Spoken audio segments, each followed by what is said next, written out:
I remember the opportunities that community had to come here and to really enjoy and be together, and I am confident and hopeful that that will be the case as the weather begins to turn.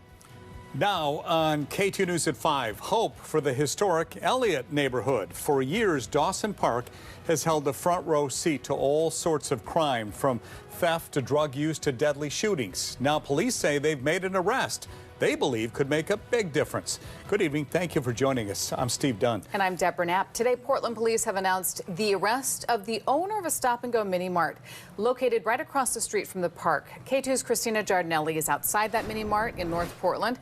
So, Christina, the owner is accused of dealing drugs.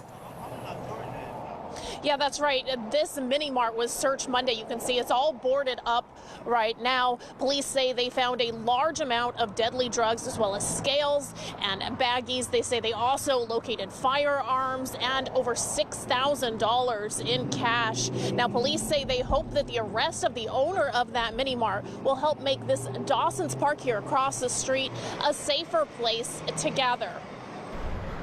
It's been a community hub for Portland's historically black Elliott neighborhood and at the epicenter of the local civil rights movement in the 60s through the 80s. But community members say recently Dawson Park has seen a tragic amount of gun violence and bloodshed. As we stand here, there have been people who have been killed right here in the park, right here. Matt Hennessy, a pastor at the First Baptist Church down the street from the park, says for community members, this is more than just a park. Many times when you come here, you'll find people that are playing dominoes, cards, or anything like that, not trying to hurt anybody. He hopes Portland police's arrest of 43-year-old Donald Sharma will reduce crime in the area and restore the park to the hub it used to be.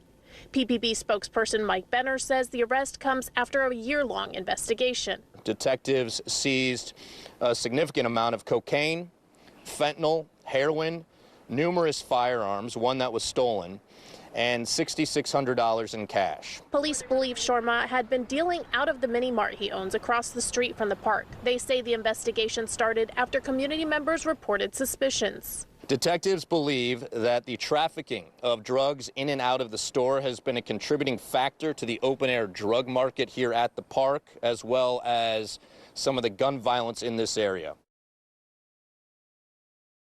Members here tell me that they hope the city will work with them to turn this now boarded up mini-mart into a place that the community can gather.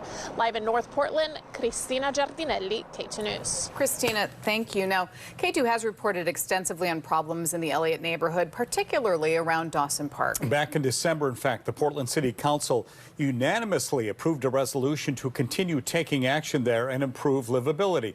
It came after neighbors testified about continued problems with shootings, drug use, and crime.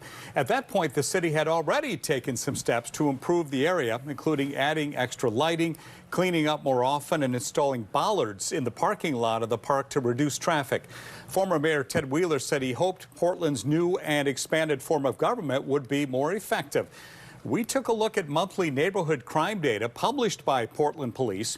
Between January and December of last year, there were more than 2,000 reported offenses in the Elliott neighborhood. The majority was for larceny, followed by assault, vandalism, car theft, and burglary. In January of 24, there were 152 reported offenses, mostly larceny. In January of this year, that climbed to 215 offenses, also mostly larceny. This is a continued effort, so stay with K2 as we continue to track the progress. You can also find updates on our website and social media pages.